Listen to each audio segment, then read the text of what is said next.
Bonsoir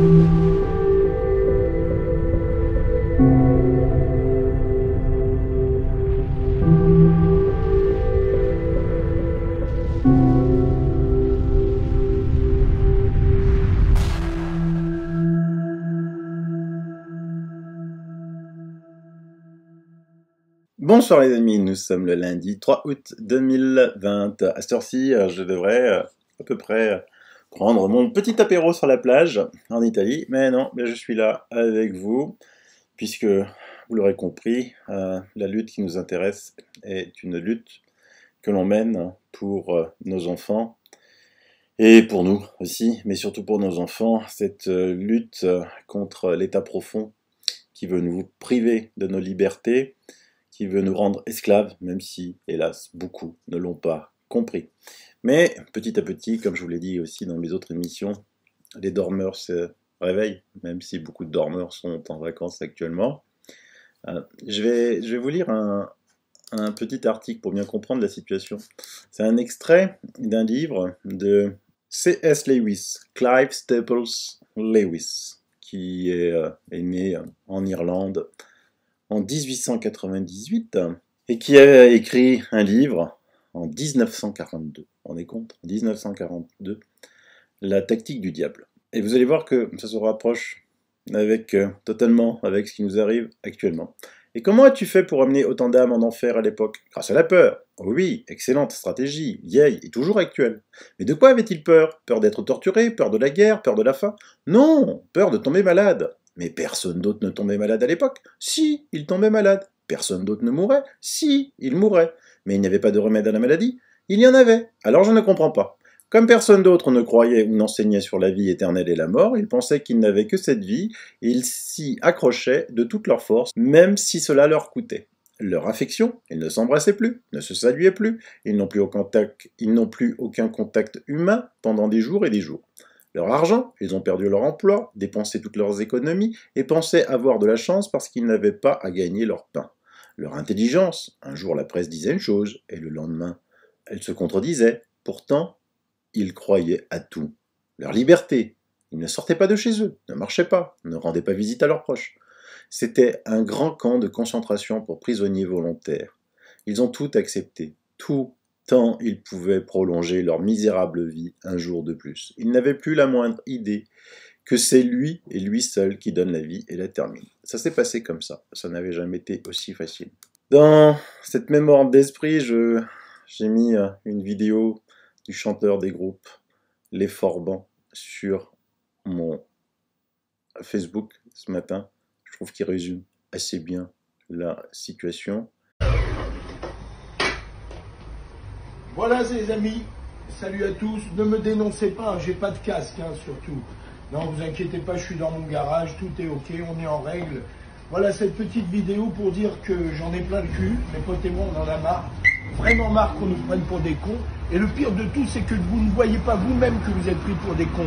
Je vois trop de moutons dans leur bagnole, tous ces cons qui sont dans leur bagnole avec un masque, tout seuls dans leur bagnole, les fenêtres fermées. Il y en a plein le cul. Arrêtez, réfléchissez un petit peu. Je ne suis pas en train de parler de la théorie du complot, mais réfléchissez un petit peu. Merde, putain, réveillez-vous! Réveillez-vous! On m'a encore annulé un concert le 4 septembre, un concert le 5 septembre. Pourquoi pas en octobre? Pourquoi pas en novembre? Pourquoi pas en 2022 aussi?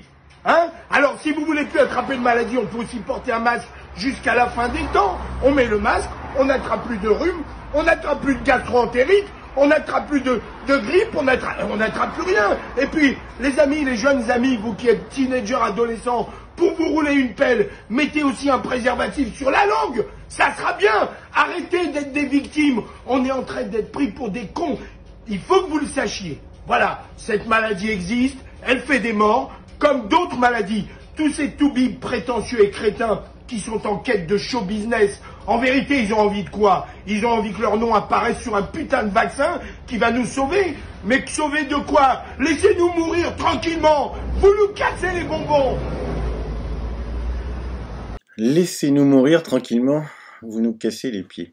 Bah, écoutez, si maintenant les chanteurs commencent aussi à manifester, parce que bon, même pas Les Forbans, vous les connaissez tous, hein. Moi, j'ai pas un public d'ados, donc qui connaîtraient pas. Bah, ça fait du bien. Bah, qu'est-ce qu'ils attendent les autres chanteurs là? Qu'est-ce qu'ils attendent les acteurs là pour sortir de leur torpeur là? Quoi, c'est quoi? Vous pensez que les autres vont faire le boulot à votre place? Votre célébrité vous sert à quoi? À vendre des shampoings, à vendre de l'après-rasage? Quand on est dans la merde, il n'y a plus personne.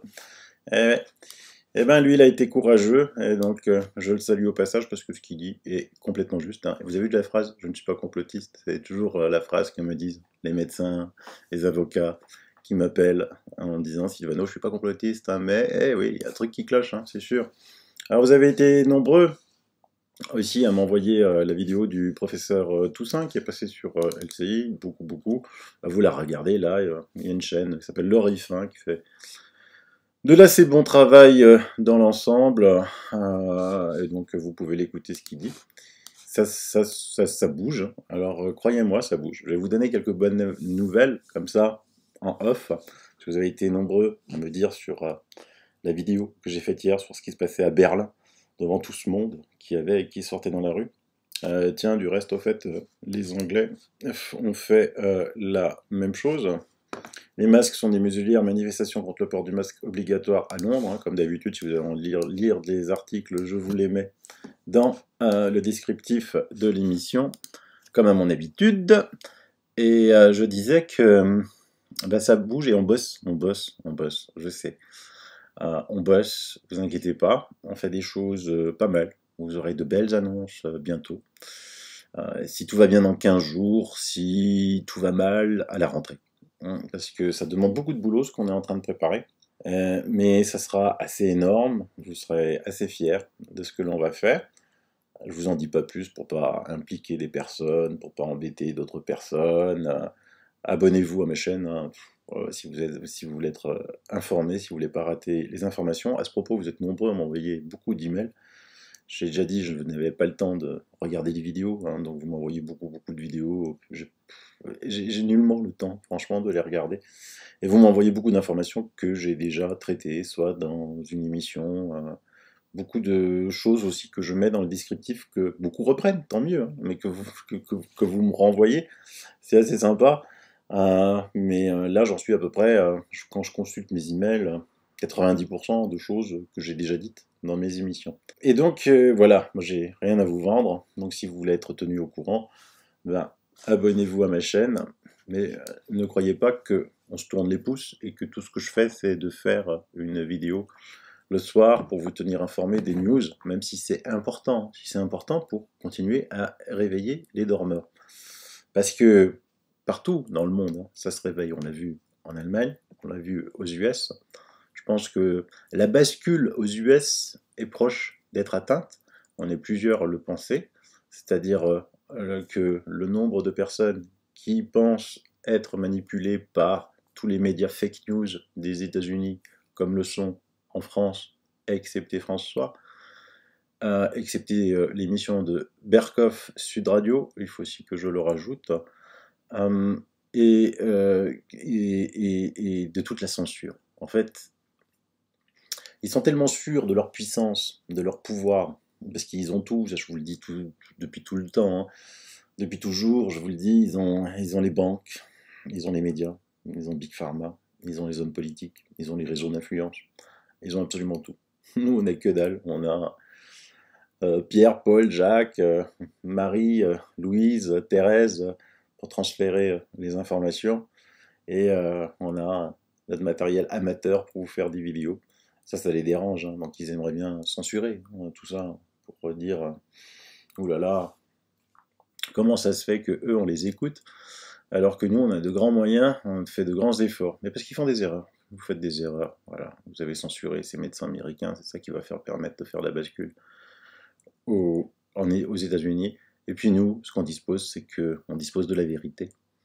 Et la vérité, eh ben, un jour ou l'autre, elle apparaît aux yeux de tout le monde. Et ça, vous pouvez rien y faire. Vous avez beau payer avec Big Pharma, des professeurs, des docteurs, payer des fausses études, parues dans le Lancet, les plus grandes revues prestigieuses, vraiment des fausses études honteuses, qu'il n'y ait encore toujours pas de poursuite contre les auteurs de cette étude foireuse qui a coûté certainement des dizaines de milliers morts, puisque l'hydroxychloroquine qui marche, on vous l'a prouvé, on vous le prouvera encore. Et malgré tout cela, les faits sont là, quoi. Les faits sont là. Et ils sont têtus, très têtus les faits. Donc vous ne désespérez pas, soyez positif, optimiste, ne vous fâchez pas, parce que là lui il se fâche un peu, hein, le chanteur des Forbans, parce qu'il n'en peut plus, quoi. Donc il a besoin d'exprimer sa colère. De temps en temps ça fait du bien d'exprimer sa colère, mais c'est pas un moyen de communication pour convaincre ceux qui dorment. Celui qui dort, vous lui gueulez dessus, il va se dire il est fou lui, hein. Il est complètement fou. C'est comme si moi, quelqu'un m'engueulerait dessus, imaginez, il y a quelqu'un qui me gueule dessus en disant que le masque c'est bien, Bill Gates c'est un bon gars, c'est un philanthrope, et que le vaccin c'est super, c'est génial, vivement qu'il arrive. Et il me le gueule, plus méchamment. Je vais dire, il faut que tu ailles chez des psys, hein. Donc là c'est l'inverse. Et toujours se mettre à la place d'eux. Prenez des arguments inverses et mettez ce ton-là. Donc là il arrivera, hélas, à convaincre personne. Maintenant, par contre, effectivement, le milieu de l'événementiel, le milieu des disjockeys, le milieu des chanteurs est lourdement affecté, quoi, hein. Qui se réveille, qui fasse quelque chose, hein. L'État a donné des milliards à Airbus, à Air France, à tutti quanti, qui demandent des milliards à l'État, ou alors qui demandent d'arrêter leur simagrée. Quel simagrée? Celui de nous faire croire qu'il va y avoir une deuxième vague, celui de nous faire croire qu'il y a encore le virus. Alors que, franchement, ce gouvernement a fait tout faux depuis le départ, en confinant les gens, en leur disant au départ que les masques ne servaient à rien, en ne testant pas les gens, en refusant les traitements qui fonctionnent. Donc là, nous avons quand même une interview quand même assez extraordinaire de Jean Castex, adulé apparemment par les Français. Jean Castex brandit la menace d'un nouveau confinement généralisé. Afin d'éviter un reconfinement généralisé en France, Jean Castex s'appelle à ne pas baisser la garde. Moi, je traduis ça. Jean Castex brandit la menace d'une nouvelle énorme faillite de la France. Afin d'éviter d'être ruiné en France, Jean Castex appelle à ne pas baisser la garde. Moi, c'est ce que je lis, hein. Parce que déjà, dans l'article, vous allez le lire, avec 2 mois de confinement, c'est là, vous allez voir le taux de chômage explosé à la rentrée, vous pouvez même pas vous imaginer. Personne ne vous en parle, mais ça va être atroce. Les sociétés qui vont fermer, vous ne pouvez pas imaginer ça. Je vous le dis, hein, depuis le départ, hein, moi je vous raconte ça quand même. Je suis tranquille, hein, mais Internet a de la mémoire. Je vous raconte ça depuis mars, hein. Allez au travail, n'ayez pas peur du virus. La deuxième vague, pour moi, elle est économique, hein, elle n'est pas sanitaire. Et lui brandit ce genre de menace. Attends, il faut être complètement... Comment on peut brandir une telle menace? Moi, ça me dépasse, quoi, ça me dépasse. On maîtrise tout. On maîtrise, on a les tests, on a le traitement, et lui, il brandit la menace d'une faillite totale de la France, parce que si la France reconfine, c'est la faillite de la France. C'est clair, on ne s'en remettra pas. Comment un Premier ministre peut brandir la menace de la faillite de la France? Attention, sinon je vous mets tous en faillite. Attention, sinon je vous mets tous au fromage. Attention, je vous mets tous à Pôle emploi. Attention, je vous mets tous dans la misère. Comment on peut écrire ça? Comment on peut dire ça? Je comprends pas. Moi, personnellement, je comprends pas. Cela me dépasse complètement. Donc, à ne pas baisser la garde, il veut nous faire croire, encore une fois de plus, de mettre des masques. Bon, ça continue, les masques, hein. Obligé au port du masque alors que l'épidémie disparaît est une aberration scientifique et médicale. S'il va de trop tard? Non. Le docteur Pascal Sacré. Pascal Sacré, médecin hospitalier, anesthésiste, réanimateur, spécialisé en soins intensifs. On peut l'écouter, ou c'est un complotiste, un mec d'extrême droite, un taré, un idiot. Le professeur Denis Rancourt a effectué une vaste revue de la littérature sur le sujet des masques. Je vous laisse lire tout, encore un professeur.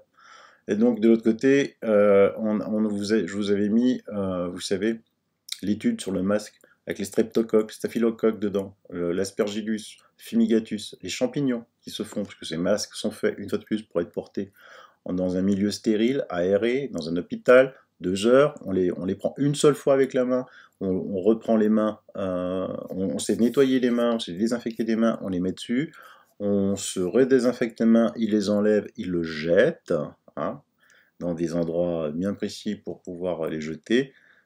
Non, c'est pas fait pour être porté comme ça. Donc je suis désolé, quand je vois une type d'annonce comme ça, dans une ville. Port du masque obligatoire jusqu'au 15 septembre 2020. Hein. Le port du masque est obligatoire de 8h à 23h pour les personnes depuis de 11 ans.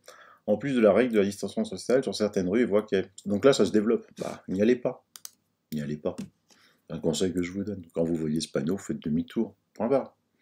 Laissez les maires se débattre avec les commerçants de la rue, avec les bars, les restaurants de la rue. N'y allez pas. Franchement, c'est prendre.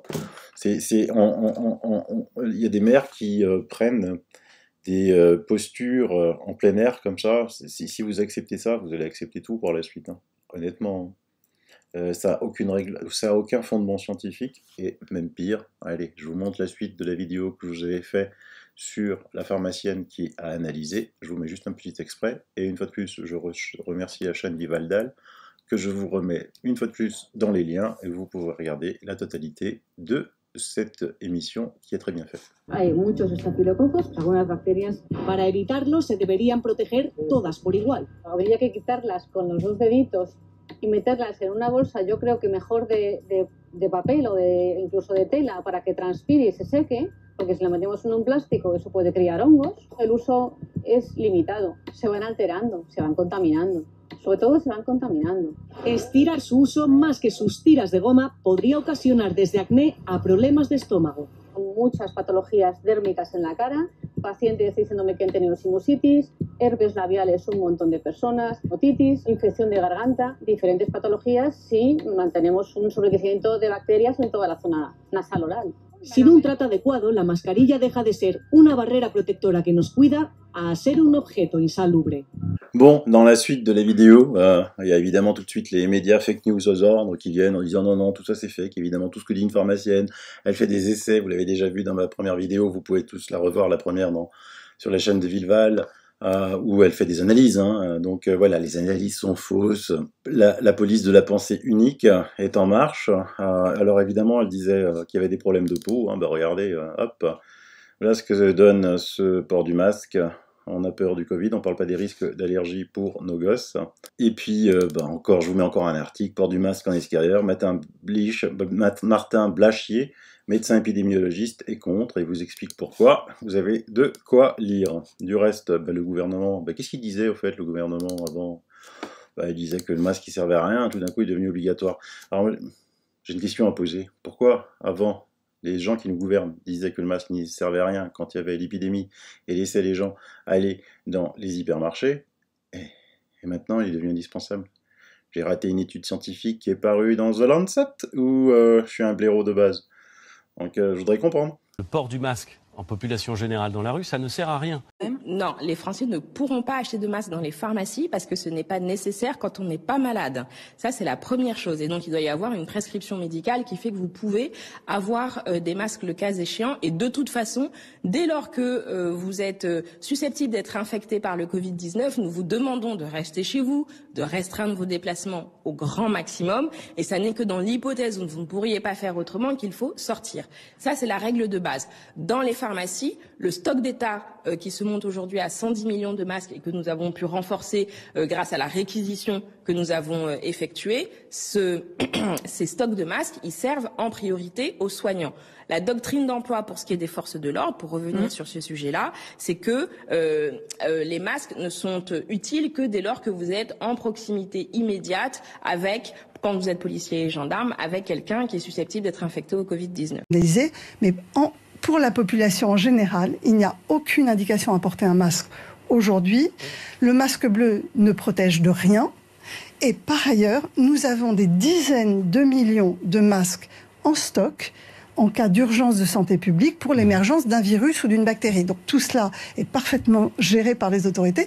Et si un jour il fallait porter un masque, nous distribuerions le masque. Il n'y a absolument aucune raison d'aller en acheter en pharmacie. Concernant le port de masque, nous continuons tous à voir beaucoup de personnes dans les rues avec des masques chirurgicaux, des masques de protection de type P2, de type P3 parfois. On peut comprendre leur inquiétude dans cette situation totalement inédite, mais c'est vraiment, je le rappelle, une denrée rare, une ressource précieuse pour les soignants et totalement inutile pour toute personne dans la rue. J'aimerais rappeler que seul le personnel soignant et les malades dans leur chambre ont besoin de porter un masque. Pour les personnes qui circulent non contaminées, il n'y a pas de sens à porter ce masque lors des déplacements autorisés. La meilleure des protections, ce sont les gestes barrières, c'est le lavage des mains très régulier, c'est le maintien de cette distance sociale d'1 mètre partout et tout le temps qui n'est pas respectée. On le voit dans les files d'attente, on le voit devant les magasins. Et le respect strict des mesures de confinement avec cet objectif de voir le moins de personnes extérieures à votre foyer possible chaque jour. Comment des gens qui vous ont menti en disant qu'ils servaient à rien, que si c'était indispensable, on vous les donnerait, alors qu'il faut les acheter, en expliquant que le masque ne protège pas. Maintenant, vous pouvez les écouter en disant que le masque protège, que vous devez donc l'acheter, et en plus, sans parler du confinement, où on a démontré dans plusieurs émissions que les pays qui n'ont pas confiné ont eu des réussites plus importantes que nous. Je remercie, j'ai pris ces anonymes citoyens, comment le gouvernement a changé d'avis sur le port du masque. Voilà, si vous avez envie de lire sur Twitter, c'est assez fabuleux.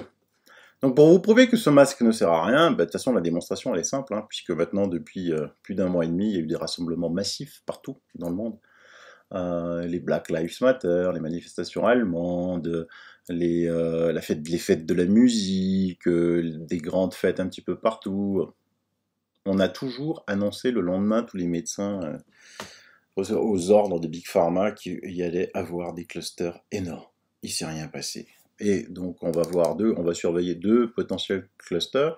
Donc Berlin 1er août, le juge de paix, on prend top au 1er août et on regarde la courbe des admissions à l'hôpital dans 7 jours. 1,5 million de personnes, on va dire ça sont 500 000, 600 000, 700 000, et ils étaient là, on verra hein, s'il y a une explosion dans une semaine en Allemagne. Et les gouvernements danois, suédois, finlandais, norvégiens et hollandais sont-ils complotistes, puisque pas d'imposition du masque dans ce pays, mais on va aussi surveiller la Biélorussie, où il y a eu un rassemblement gigantesque, alors même s'il y avait 3-4 personnes qui portaient des masques, la grande majorité ne portait pas de masque. C'était aussi hier pour un meeting politique en Biélorussie. C'était à peu des centaines de milliers de personnes. Donc voilà, dans les petites nouvelles que j'ai à vous donner, aussi dans les mensonges, vous avez un rapport. L'étude utilisée par le Dr Fauci pour condamner l'utilisation de l'hydroxychloroquine a été démystifiée, mais le New England Journal of Medicine ne publiera pas cette mise à jour de sauvetage. Le Dr Fauci a récemment utilisé une autre étude rapportée pour démystifier l'utilisation de l'hydroxychloroquine comme traitement viable pour sauver la vie de personnes atteintes du coronavirus chinois, mais l'examen du rapport par un expert montre que l'étude confirmait en fait que l'hydroxychloroquine sauve des vies et non l'inverse. Donc vous voyez, c'est toujours pareil avec ces grands labos, parce que souvent on entend dire « Ah mais pourquoi c'est pas publié ?» Ben parce qu'ils sont tenus, hein. Ils sont tenus ces grandes revues scientifiques. D'ailleurs, Richard Norton, directeur du Lancet, l'a avoué lui-même. Les médecins du Deep State font tout ce qu'ils peuvent pour déformer la vérité sur l'hydroxychloroquine. Cela a-t-il quelque chose à voir avec l'argent ou le pouvoir? Mais c'est pire que ça. Nos amis belges, vous avez une excellente étude que je vous mets de François sur la Belgique. Masque et confusion entre tests positifs et vrais malades. Dommage. Je vous conseille de le lire, de le diffuser partout chez vous, les Belges. Je vous mets un petit extrait ici. Rappel du début de l'épidémie Covid-19 en Belgique. Les autorités sanitaires belges ont cru aveuglément les prédictions apocalyptiques de l'OMS et de Ferguson. Vous savez, ce statisticien fou de l'Imperial College de Londres, financé par Bill Gates. Suivant cela, les tristes décisions de la France a imposé très tôt un confinement policier sévère à leur population, contrairement à leurs voisins néerlandais. Les conséquences sur la mortalité seront tragiques en France, en Italie et évidemment en Belgique. Ce confinement a été suivi d'une augmentation rapide des infections, alors que leurs voisins Pays-Bas non confinés bénéficiaient d'une progression moins rapide et moins importante qu'eux. Évolution des contaminations quotidiennes en Belgique, confinée le 17 mars, et aux Pays-Bas libre. Vous voyez qu'à partir que les Belges ont confiné, ça a explosé, alors qu'aux Pays-Bas, le nombre de cas a moins explosé. Encore une preuve supplémentaire que le confinement ne sert à rien, mais de toute façon c'est simple, hein, les pays qui ont le plus confiné, c'est là où il y a le plus de morts. Hein. Faudra vraiment taux de mortalité, taux de létalité. Hein.